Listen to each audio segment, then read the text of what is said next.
बिस्मिल्लाहिर्रहमानिर्रहीम।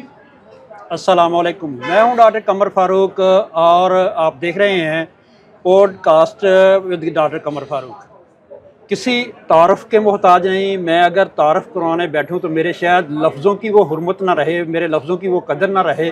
जितनी बड़ी शख्सियत हैं, एक नज़रिए के साथ वाबस्ता हैं और उस नज़रिए के जो बानी हैं कायद पाकिस्तान मुस्लिम लीग नून मियां नवाज शरीफ साहब, उन पर बे इंतहा इत्माद करते हैं और यही वजह है कि ओवरसीज़ पाकिस्तानियों के अंदर उनका एक बड़ा किरदार पहले रहा और अब मज़ीद उसको किरदार को बढ़ा दिया गया है कि ओवरसीज़ जो पाकिस्तानी पूरे यूरोप के अंदर मौजूद हैं, बरतानिया यूरोप के दीगर ममालिक के अंदर, उनको एक लड़ी में परो दिया जाए और ये काम सिर्फ बैरिस्टर अमजद मलिक साहब ही कर सकते हैं। तो आज मेरे मेहमान भी अमजद मलिक साहब हैं, ख़ुसूसी तौर पर बरतानिया से तशरीफ़ लाए हैं मेरे शहर बार्सिलोना के अंदर।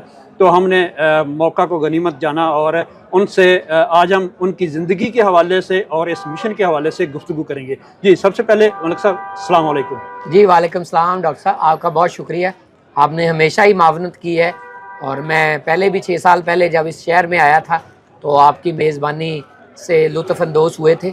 आज भी बड़ा अच्छा लग रहा है आपसे बात करके, मुलाकात करके और बार्सिलोना में बसने वाली पाकिस्तानी कम्युनिटी से मिलकर। जी, सबसे पहले तो मलिक साहब आपको तमाम पाकिस्तानी, जितना ओवरसीज़ पाकिस्तानी है, ख़ास तौर पर जो सियासत से दिलचस्पी रखता है या जो मसाइल में गिरा हुआ वो तो जानता है, लेकिन हमारे नाज़रीन को थोड़ा सा बताइए पाकिस्तान में आपका कौन सा इलाका है? जी, मैं फैसलाबाद से तल्लुक़ रखता हूँ।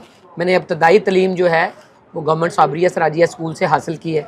फिर मैंने गवर्नमेंट कॉलेज फैसलाबाद अपने ज़माने में टॉप किया था, वहाँ से FA किया है। फिर लाहौर में BA किया है और बाद में फिर बाद अज़ां पंजाब यूनिवर्सिटी से MA इंग्लिश किया है। तो मैं 94 से बरतानिया मुकीम।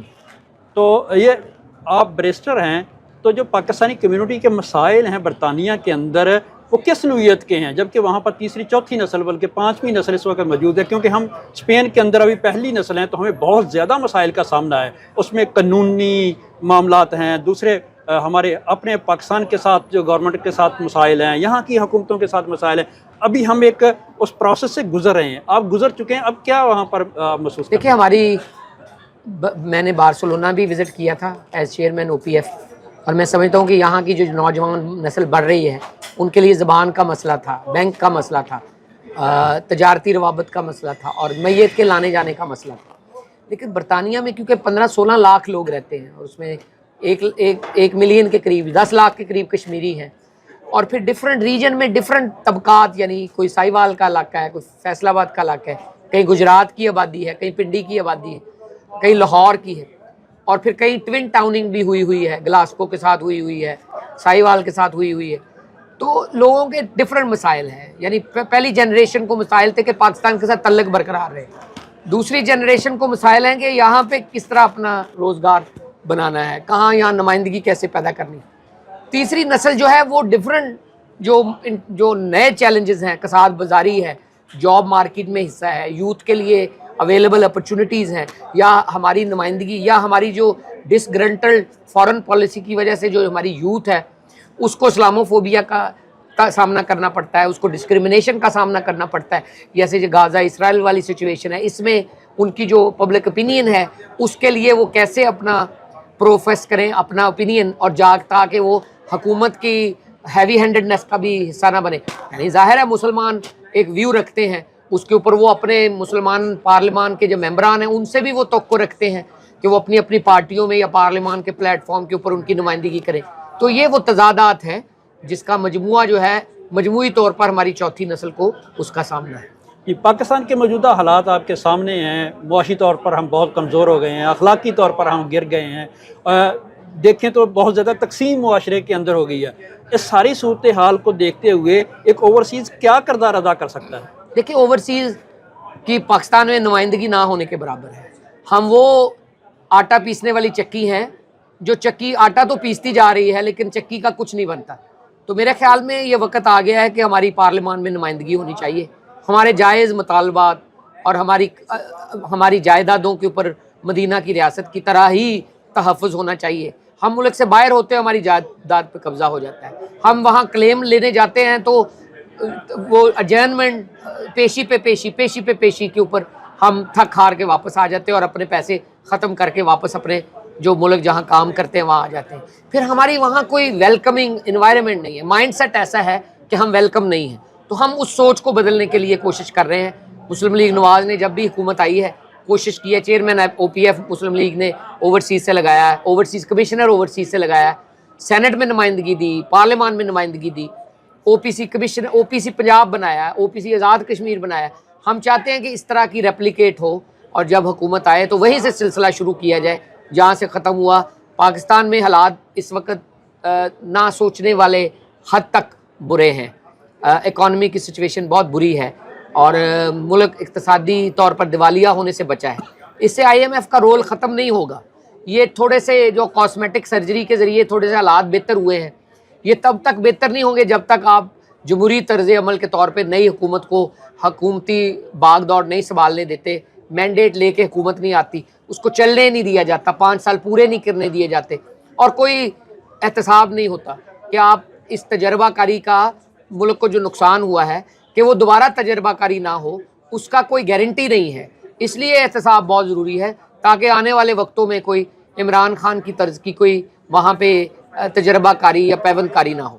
جی, وکالت کر رہے ہیں, سیاست کر رہے ہیں, اوورسیز کے مسائل پر نظر ہے, اتنی زیادہ ٹینشن والے سارے معاملات ہیں اور آپ ہنستے مسکراتے نظر آتے ہیں. ڈرامہ بھی دیکھتے ہیں؟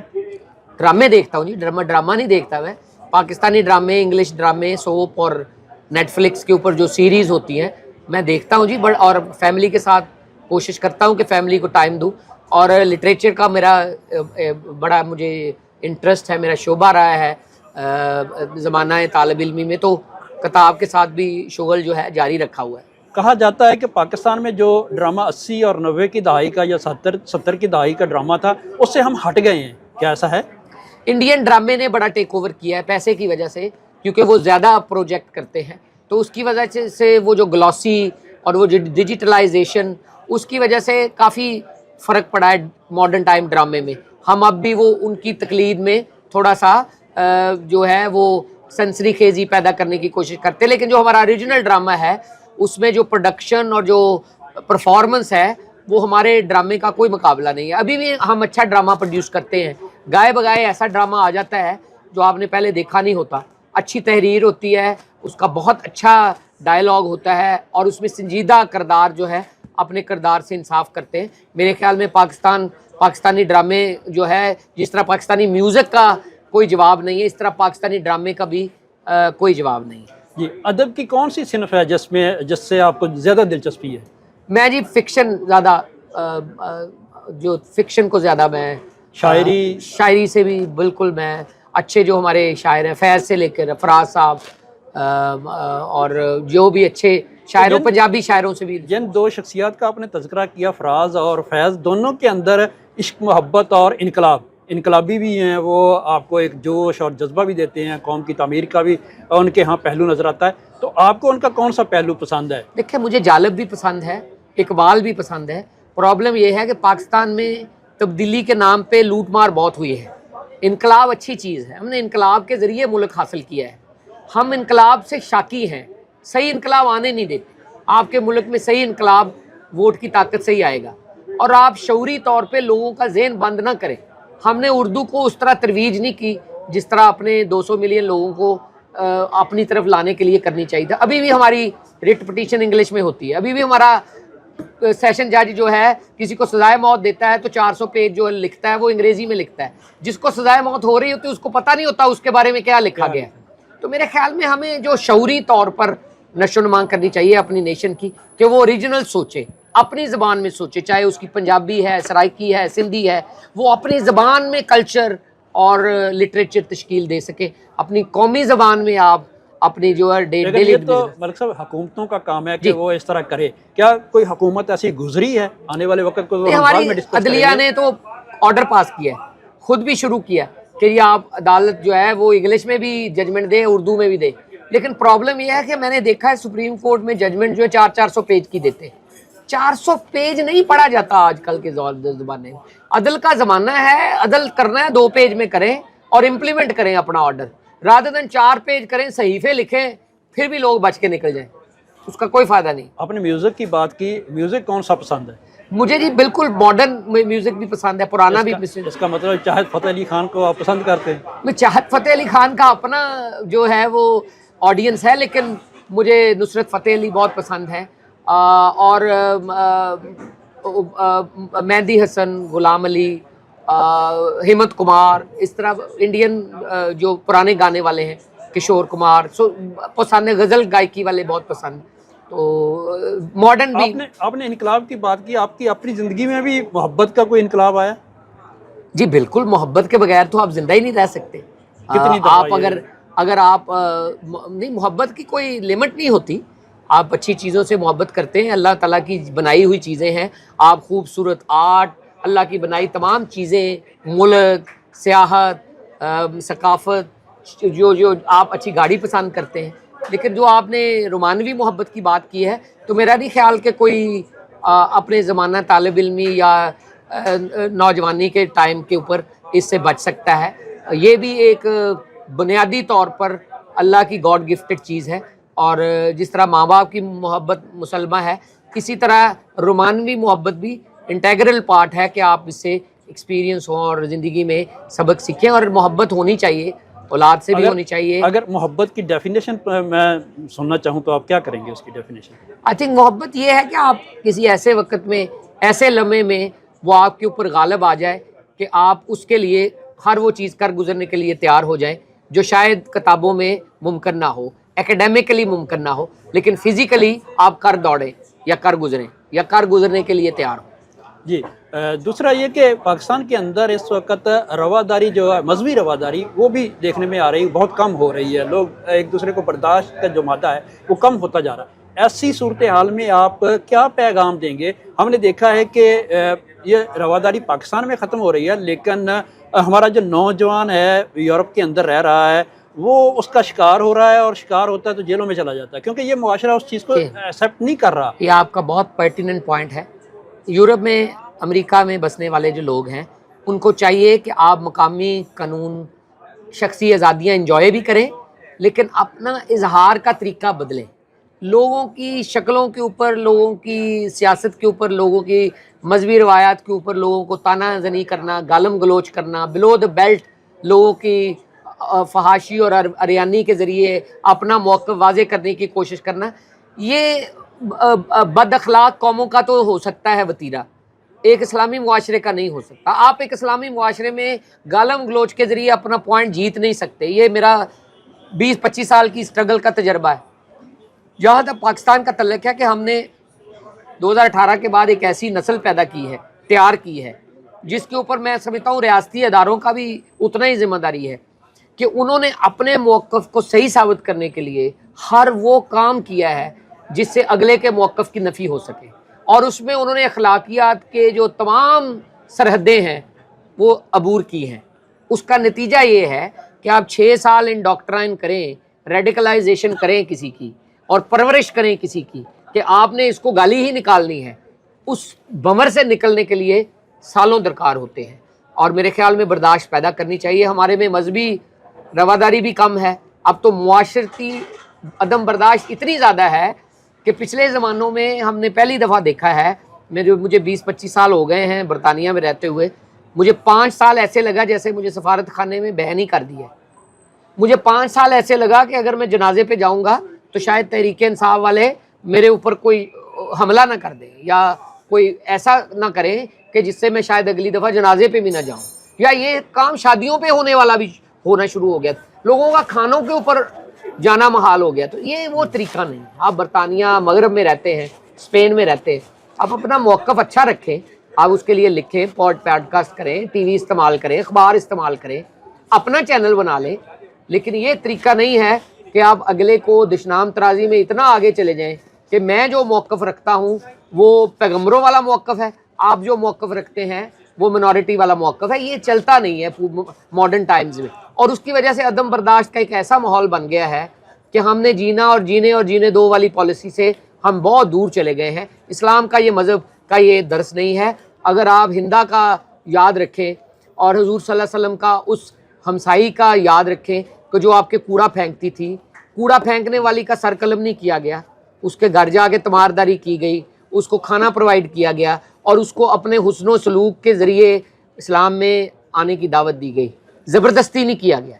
और सर आखिर में जितने मसाइल का आपने तज़किरा किया है, रवादारी ख़त्म हो गई, इससे निकलने का क्या तरीका है? दूसरा ये कि यूरोप जो तारकीन वतन पाकिस्तानी हैं, वो वालिदैन, बच्चे नहीं, वालिदैन को आप इस सिलसिले में, क्योंकि जो अंडर एज हैं बच्चे, वो ज़्यादा जज्बाती आपको नज़र आएंगे इन मामलात के अंदर, तो वालिदैन के लिए आप क्या पैगाम देंगे? देखिए, एक तो मेरे ख्याल में हमारी मसाजिद को अपना रोल प्ले करना चाहिए और सफारत खाने को लोगों को अब फैमिली की तरह ट्रीट करना चाहिए। ये गुड कॉप बैड कॉप है, ये रेड टेप नहीं चलेगा। तमाम कम्युनिटी को अपना समझें। 3-4 फंक्शन आते हैं सालाना, उसमें सबको इकट्ठा करें, फन डे मनाएं और लोगों को अमेलगमेट, लोगों को शामिल करें। ये लोगों के ज़ख्मों के ऊपर मरहम रखने वाला टाइम है। ये जो नौजवान नस्ल बिगाड़ी गई है या जिसको बेरारवी पे लगाया गया है, इसको भी वापस लाना तो आपने ही है।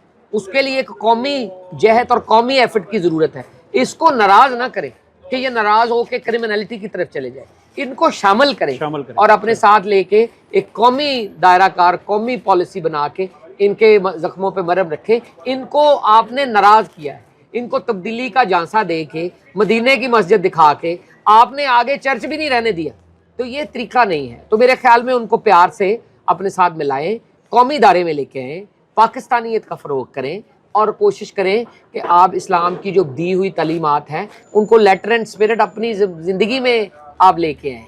जब आप एज अ मुआशरा इंसाफ लेके आएंगे, अपने अदम बर्दाश्त लेके, रवादारी लेके आएंगे, मेरे ख्याल में रिजल्ट्स बेहतर होंगे। अगर हम अपने मुल्क में इंसाफ का निज़ाम ही थोड़ा सा बेहतर कर लेना कि लोग किसी के गलत करें तो गलत को गलत कहा जाए और जो गलत करने वाला है उसकी को तत्हीर की जाए, मेरे ख्याल में काफ़ी सारी चीज़ें ठीक हो जाएंगी। और पॉलिटिकल प्रोसेस, मैं समझता हूँ आप शायद इसको इस वक्त ना अच्छा लगे, मेरे ख्याल में जमहूरियत ही वो जो है वो तासीर रखती है जो तमाम मसाइल का हल होता है।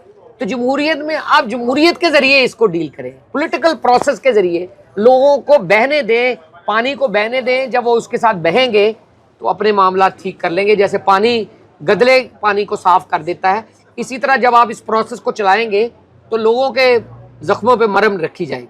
जी बिल्कुल, आपने हमारे मेहमान बैरिस्टर अमजद बलख साहब की गुफ्तगू सुनी। ओवरसीज़ पाकिस्तानियों का जो मुआशरा है यूरोप के अंदर और बरतानिया के अंदर, उस मुआशरे की नब्ज़ पर हाथ है बलख साहब का, और बखूबी जानते हैं कि हमारे मसाइल क्या हैं और उनका हल क्या है। अक्सर हम देखते हैं कि हमें मसाइल का तो बता दिया जाता है लेकिन उसका हल नहीं बताया जाता, लेकिन मलिक साहब उसका हल भी बता रहे हैं कि जमहूरियत ही एक ऐसा प्रोसेस है, जमहूरियत ही एक ऐसा अमल है जिसको अगर बार बार दोहराया जाएगा तो इंशाअल्लाह ये मुआशरा भी बेहतर होगा, पाकिस्तान भी बेहतर होगा, पाकिस्तानियत को फ़रोग़ दिया जाएगा तो पाकिस्तान आगे बढ़ जाएगा। इजाज़त दीजिए।